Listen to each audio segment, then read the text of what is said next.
Can we learn how to express love when our parents didn't know how? Do we even have the language for it? And what about platonic love? What role does that play in teaching us how to love? These are the big questions we're diving into today with my guest, Ruth Steggles. Ruth is a coach who supports parents navigating the challenges of having a child with an eating disorder, a journey she knows firsthand. Ruth is warm, kind, deeply loving. I've had the privilege of knowing her for many years now. We first crossed paths on a startup program many moons ago, working on our past projects. In this conversation, we really unpick the idea of love. And I came away feeling grateful for Ruth's honesty, wisdom, and the way that she invites us to explore these emotions so openly. We join the conversation when I just asked Ruth, who taught you how to love? Enjoy. Oh, do you know, this question I've spent so long thinking about. My parents clearly adored me, but both of them came from situations where they were unloved, really. And they had no language about it. So my mum spoilt me financially. So anything I wanted, she bought for me. And that was like throughout my life, all the time she was alive, she would express her love for me by buying me stuff, which was very nice. And if I'm really honest, probably at points in my life, abused that nice little trait. But it was quite hard to receive as love. It's quite hard to I knew I was adored, but there was this kind of disconnect. And my father really struggled to have language for it. In fact, and I knew that I was the apple of his eye, but he would say things like, "This is my gruesome daughter."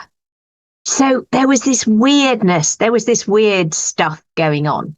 And then, I'm a child of Thatcher, so I was very, I guess, masculine in my approach and very problem solving, get on with it sort of thing. So that was kind of how I was running my life. And then I met this coach, Michelle Graham, who's amazing.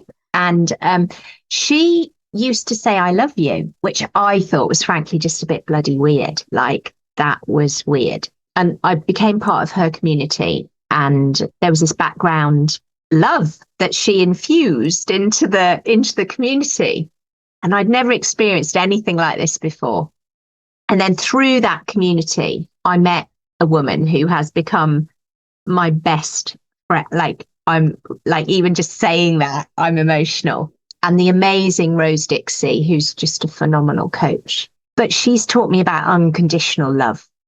She's just there. Like, she energetically holds me in a way I've never experienced before. I can say anything to her. And I deeply love my husband. It's very different. It's really different. We're great friends. We've got this brilliant relationship. And there are some things like, I'll know he won't want to hear that, or he wouldn't like me pouring out my guts about this particular thing. Just, he'd kind of worry what to do with it. But with Rose, I can just say anything and she won't make it mean anything. So it's like this, it's just this amazing space where I can say anything and be anything and know absolutely it won't change how deeply she cares for me.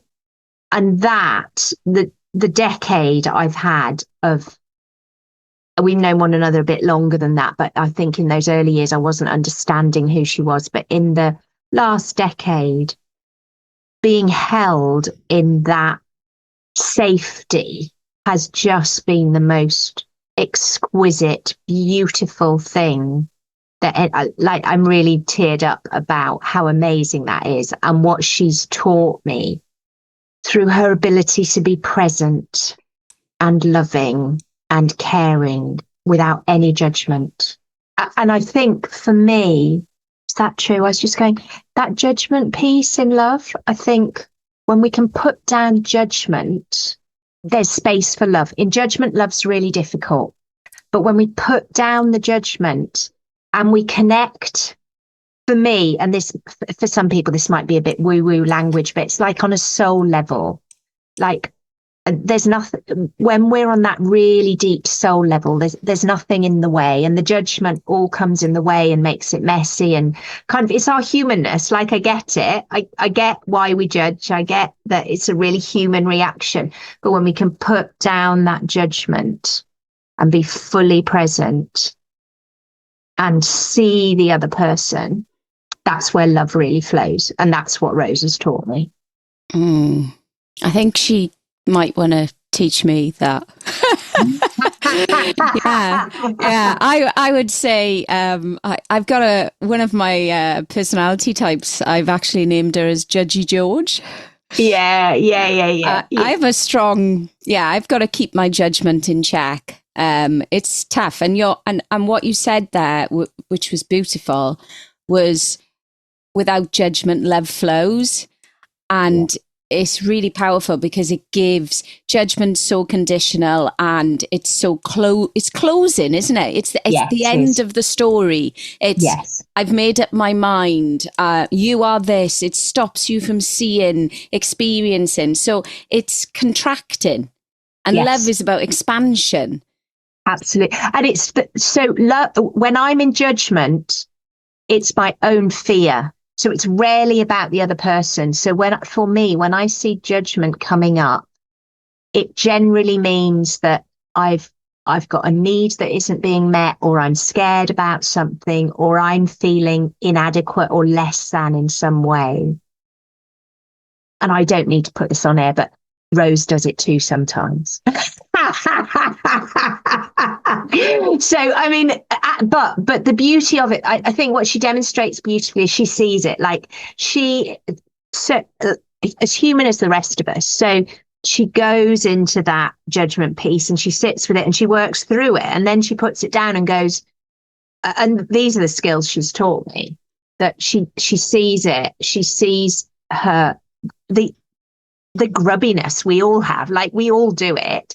But when you see it, there's space to put it down. What happens for many people is they see it and they think that's the truth. They think that person is X, Y, Z, and they get caught in this, like let me not talk about other people, let me talk about myself. I can get caught in the story of how horrible this other person is, and be all gnarly and unpleasant. But actually, when I go, oh, actually, I'm feeling a little bit insecure or a little bit less than, when I can put that down and go, oh, it kind of, circles round to when I'm taking care of myself, then I don't get that gnarliness, and that when my needs are met, I don't have all that in the way, and then the love can flow. Amazing. What are your loves? Oh, people. So time spent with people fills me up, like, just when you really connect with people. So like I'm not very much of a what's the weather like kind of, I start there, but I want to get into the juice. I don't really want to know what was on telly last night, partly because I don't watch it. But deep conversations with people completely fills me up. And then nature. So for me, being in nature, my feet on soil or in the sea. And when I was thinking about it, I was going, oh, they're the same thing, aren't they? They're like, it's all nature. So yeah, complete and utter joy. We were fortunate enough to travel in the west of Ireland last year. Oh my goodness. I just fell in love with the people and the place and the beaches, and stunning. So that kind of thing. And I guess it's kind of, I hadn't thought this, sorry, I'm thinking out loud as I'm speaking to you, but that's kind of brought me back to some of what I've learned from Rose, is that when I'm present, then there's really space for love, and nature brings me into the present moment, and being in deep connection with somebody brings me into the present moment, and then the flow happens, if that makes sense. Hello, it's George. I'm just popping in for a little minute. I'm going to tell you what's going to be happening. Okay, so it's going to get a little bit different. For the next few episodes of Love Shortage, I'm going to be joined by a co-host, my dear friend and partner in disco, Leah Sian Davis. Together, we co-founded Grief Disco, which is exactly what it sounds like, a disco for the grieving. Grief disco offers a permission slip for joy during a time when it often feels out of reach. We speak to the heartbroken and hopeful because we believe you can be both at the same time. This podcast itself came from grief, and over Christmas we want to use this platform to navigate loss during this tricky season. While grief might not feel relevant to you right now, I'm sorry to say it will someday. It's a universal experience, and yet so much of the world struggles to talk about it. And that's why Leah and I are on a mission to change the conversation. These episodes will be filled with joy, laughter and love, because that's the way we roll. I'd love for you to give them a listen and to share them with anyone who might need a little bit of love and light at Christmas. The heartbroken and hopeful have a place here with us over the next few episodes. And I truly believe they're the ones that need love shortage at this time. Now, back to Ruth. Thank you. So you mentioned about that connection that you have with presence and the connection that you have with nature. That's all great for self-care and self-love. How loving would you say you are to yourself, Ruth? It's at the centre of the work I do now. So when I met Michelle Graham, who I mentioned earlier, the community she runs, at the heart of the community she runs is self-care. And that was kind of the first, like I was running life in this kind of masculine, let's go do life kind of role. And then I came across this community that was talking about self-care. And then when I set up an outdoor community with Rose called Fresh Air Fridays, we, at the core of what we taught was filling yourself up first. So this idea that we need to care for ourselves in order to be there for other people has been central to my life for the last dozen or so years. And it was a learning curve. Like I didn't know it. That wasn't how I was brought up. I was brought up like many people, like we serve. And then if there's any time left, which there very rarely is, we come at the end of that list. And so it was quite profound for me to turn that on its head and go, oh, actually, I serve best when my own needs are met. So that's been a piece of work, as I say, over this period of time. But I've just finished, I'm just coming to the end of a master's in positive psychology, and it's really deepened during that time. So a couple of things have been profound. I've done some work on strengths, which is looking at what comes naturally to us, what we find easeful. Because I've spent my life working on the stuff that doesn't work in my life. If I'm not good at something, I need to put some energy into getting better at it. But this piece of work made me go, oh, actually, if I just focus on the stuff that comes really naturally and just put all my energy in that, then life feels great. And one of the things that came up when I did a couple of profiling tools, one of the things that came up that I kind of went, oh, is that true? Was that love was one of my strengths. And so that was kind of, oh, okay. And then at the same time I was doing it, I did a course on self-compassion. And those two things combined has just really, really deepened my self-care practice. So love for myself is now at the center of my self-care practice. And I think practice is the key word, because like, if I don't think about it, I can be horrible. Like the casual language about, oh, you silly cow, stupid woman, that sort of language comes really naturally to me, this tiny bits of self-flagellation. But actually, when I go, oh, how can I be kind to myself? When I start my day with a meditation that starts with love, then I can be really loving to myself. And then I'm just a whole lot nicer to the people around them. And I've got that to give. Like I fill myself up so I can give it to other people. I just wish in my lifetime that is going to land with people, with everyone. Do you know, it's sort of taught in schools or in, like, Kitty has got this sheet that's 45 things she needs to know before she goes to nursery. Okay, before she starts school, 45 things.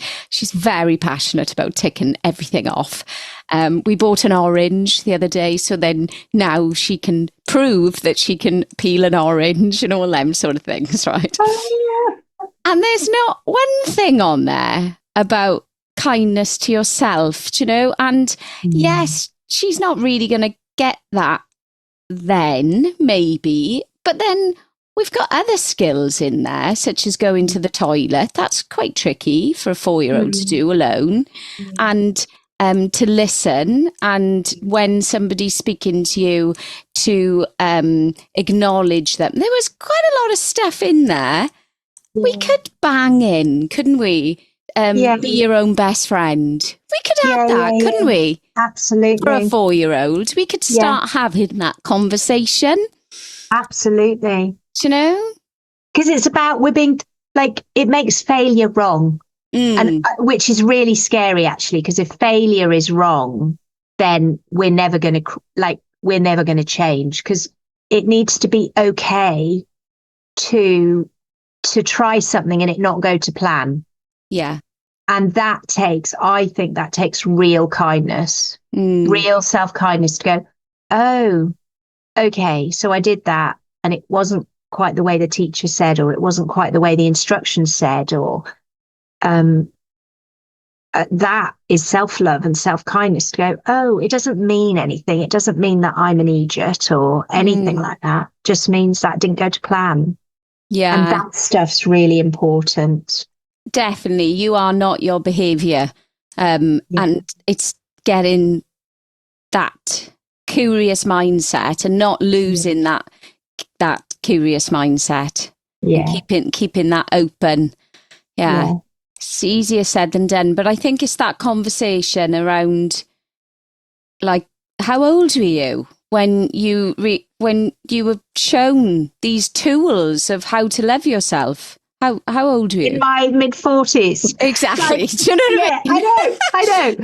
Yeah, absolutely. And, you know, I survived and I had a good life, but it didn't have the richness. It didn't have the richness for my own experience. And it didn't allow me to contribute in the way that I feel like I now contribute. And there was always, so where it went for me was there was always this feeling of not measuring up, not being quite enough. You know, some people know it as imposter syndrome, but there was always that little voice on my shoulder that goes, oh, you're going to be found out. You're not very good, are you? And I think the whole love piece for me has really helped to counter that little gremlin that would sit there and you're a bit rubbish, aren't you? It's learning to love the gremlin as well, isn't it? Yeah. Yes. And for me, that was a whole piece of work, because once I moved the gremlin from I don't know how it happened, but I moved the gremlin from my head to my shoulder. And what that meant was when I heard it, I could just knock it off. And I'd done a whole load of coaching work, and it came up one day and I was like, oh my goodness, how hard does somebody have to work to feel good enough? Like, what's this? And then, this is all relevant to love. And then I realized it was just part of me. I just went, oh, that's a little bit of me that's trying to keep me safe and has got something to say. And while I'm not listening, it gets louder. But when I go, oh, I see you, I love you, it's okay, I'm all right, that love has been, and I think possibly so useful to have this conversation. Thank you. This is like therapy for me. I'm getting free therapy here. So I think that's what's happened for me over the last 2 years on this course is that voice has receded because I've integrated it and gone, oh, that's just part of me that just needs a bit of love.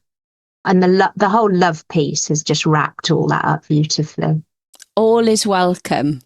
Yes, absolutely. Absolutely. Yeah. Anything we feel, to embrace it rather than reject it.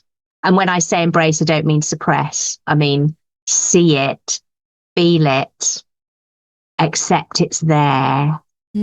That's where the freedom is. Putting it in a box, pretending that we're not feeling that is unhelpful. Totally. Yeah. Feel the feels. Feel all the feels. Yeah. You want to feel it all. Definitely. Yeah. So the podcast is called Love Shortage. Yeah. Because one conversation at a time, my purpose is to fix the love shortage that we have in the world. I might be busy. It might be a big job, but I'm not afraid of hard work. So where do you feel the love shortage is? I think it's everywhere. With this question, I wanted to have a really nice, tidy answer for you. I think people for whom there isn't a love shortage are probably the exception, not the rule. And, as you were talking about your daughter, I was just going, oh yeah, if as parents we could get it right, and then as teachers we could get it right, but then as employers we could get it right, and as work colleagues we could get it right, and as the person standing at the bus stop, if we could get it right. I think it's everywhere. It has to be on a one-to-one. And I mean, it's why I love this podcast, because I think even just thinking about it, even just starting the conversation sows a seed. Since I first came across your podcast, since we had clearly we've known one another for a long time. The first time I listened to your podcast, I was like, oh yes. And I've been thinking about, since the moment I listened to it, I've been thinking about love in a different way, because there's so much about the language, the language between my dad calling me his gruesome girl and my mum expressing her love through money. And then Michelle expressing her love through saying it. And then Rose expressing her love through presence. Like it's nuanced. And I meant to pick it up and I forgot before I came on. But there's a book called 5 Languages of Love. Brilliant book. Because again, so my husband, he does really practical things for me. So it's much easier for him to turn the dishwasher on and build a wall in the garden than it is for him to regularly say, I love you. Like he does, but his love language is acts of service. And when I realize that his acts of service are saying, I love you, then it's just so I feel rich rather than going, well, he never tells me he loves me, but he does on a daily basis. So so I've completely gone off the question, but I think it's a person to person everywhere, but it's skillful because it's learning the language that is relevant to the person. Because, me coming in gushing to my husband, I do, and he tolerates it. But like me telling him how much I love him doesn't quite land for him as much as when I cook him a really delicious meal. It's finding how we can communicate. It's not just all of us going around saying I love you. It's finding how can we connect and be kind and accepting. Yeah. And I think it's having a conversation around it that isn't romantic, because there's lots of books around that. And I think we know very little about the real power and force of love, because we've not got there's no conversation around it and there's no language for it. And it's everywhere. Like when you tune into it and you see it, it's everywhere. It is everywhere. If you choose to see it. Yes. Yes. And the thing is with what you're saying, the difference between you saying he never tells me he loves me versus, oh my God, he's just put 2 loads of washing on is that it's you found that conversation and you now speak fluent love in your relationship. Yes. And I think if you think of, I know some of the work that Esther Perel talks about, and it's a real confusion around needs and what we understand about love. And we think that we've got this person sort of, we think we know someone and we really don't, because everyone's experience is different. So yeah, I think there's definitely just talking about love as much as we can without people dying inside around it, because it is very vulnerable. I've had not many knockbacks, but I've had a few knockbacks from guests that I've asked to come on the podcast because they just don't want this conversation. Yeah. It's interesting, isn't it? Interesting. And part of a good conversation, the bigger part of a good conversation, she says, having talked so much, is listening. Because I'm clearly very happy speaking, and but actually, if I really want to connect with, we're talking about my husband, if I really wanted to connect with him, that I need to do at least as much, if not more, listening and kind of just checking in that I've heard what he's expressing, because it's really easy for me to plow in and cut him off, or think I know what he's got. Like, we've been together a long time, like best part of 40 years now. So it's really easy for me to jump in and tell him what he's about to say. And that's just not a loving thing to do. And dare I say, to have like a little, there's always some kind of theme in the podcast, judgmental. Yeah. We're making that judgment on, there's nothing worse than being predicted. It's like, actually, I wasn't going to say that. Actually, I was going to say this. Yeah. Already always listening. Yeah. Yeah. Oh, we've come to the last question. We've nailed this. And we nearly didn't, because I had a microphone issue, I had some sound issues, and we've had the lovely, beautiful conversation. And this is my favourite question. So, when has love conquered all? I found this really difficult, because in our darkest time, which was when our daughter was ill with an eating disorder, what I'd really like to say to you was the reason it all survived was because of love. And I guess at the time that was, there was a level to which that was true, but I didn't recognize it as such. So I would have done anything to keep her alive. That was my absolute focus at the time. So that was driven by love, but it didn't feel like it at the time. And I think the last 18 months have really been present to love in a way that I've never experienced before.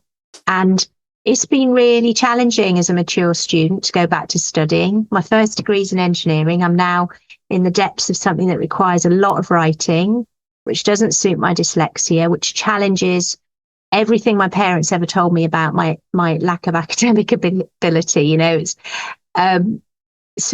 So there's a level, I've done lots of challenges in my life, like physical challenges. And oh my goodness, this is really, and it meant I've had to dig deep. And I don't think that without loving kindness to myself, I think that would have been really, really challenging. So actually, and also it's current, so it's on my mind. So whether that's the peak, but that's how it feels at this moment in time, that in the last 18 months, I've just really become aware of love. I've become aware of what Rose has provided for me. I'm even clearer about what my husband provides for me. I'm clear in my relationships, and really significantly, I'm clearer in my love and care for myself. I'm trying to get the words for this, Ruth. It's almost like a switch has happened. What I'm hearing is, as you said, the last, say, 18 months, it's almost like if you could see Wi-Fi, or you could see, do you know something that... Yeah. There's loads of things we can't see from the human eye that is happening all around us. Yes, absolutely. And the different visions that different animals have compared to us. Yeah. And it's Yeah. almost like you've got a different viewpoint over. Yes. And what do you think that trigger has been? So I think it was this work on strengths. I genuinely think it was understanding, well, the fact that love is one of my strengths, but it's more than that. That's kind of the icing on the cake, but it's the idea that I have strengths, like I'm all right. It was that stabilizing influence that has given me space to to deal with that. Yeah, to check. That's what flipped the switch. That flipped the switch to, oh, my not good enough piece is okay. Yeah. Yeah. And I think that permission. Yes. Of Yes. it's almost like you had some, what's the word? Validation around love's a strength. Oh, right. Oh, this thing that I do naturally, I'm really good at. I'll just dial it up a little bit more. And now, because I've dialed this up a little bit more, wow, look at this. I wish I did this ages ago. Do you know? Absolutely. Absolutely. And I think that's a really powerful thing for us to all realise, especially around strengths, is dial them up. Because the stuff you're not good at, just give that to someone else. Like outsource or push it somewhere else. But having that now, you knowing that you have an ability and a gift and a talent and a strength has just opened. So when you look at the world with love, it expands, and it's expanded so many things for you. Yeah. And then because it's on my radar, things like this pop up. So I saw you and thought, oh, we must hook up again. And then, and it's just the whole love thing, because it's on my radar. I saw it and then I engaged with it and then I was thinking about it. So I think for me, in terms of the love shortage and the work you're doing, just the more we can drop those flags going, have you thought about love? Have you thought about love? Like, the more flags that can be scattered in whether that's simply doing a kindness to somebody or sharing the podcast or just saying something kind to somebody else is absolutely huge. Yeah, it's a movement. Yeah. And going back to what you see, what you focus on, I've got print up in my bedroom and it says, be the energy you want to attract. And if you're being love, if you're dialing up in that space, what's gonna stick to you, really? It's gonna be more love.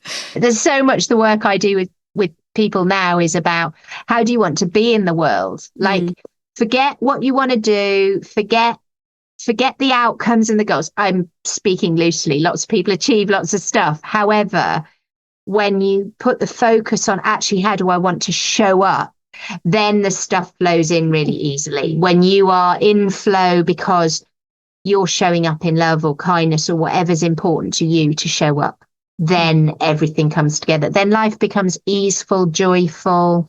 In that energy, you can cope when the rubbish hits the fan, all of that. Definitely. Well, this has been a wonderful, loving conversation. I'm totally loved up now. That's what we really wanted the call today, wasn't it? Yeah. We both just wanted a bit of loving up. We want this pick me up in the middle of our busy day. Yeah. I suggest everyone do this. Yeah, just have like a love break. Yeah. Yes. God, can you imagine that? 10 minutes love break, morning coffee. Who wants to talk about love? 10 minutes. Get on with your day. Honestly, there's this idea of gratitude practices, but I wonder what a love practice would look like. I wonder if it's, what kind thing have I received? What kind thing could I give? Who could I think more lovingly about? Like, you could have 3 actions, couldn't you, that you could just share in your 10-minute coffee break in the morning. Just get into that feeling, because actually feelings are what drive us, aren't they? Well, they run the show, don't they?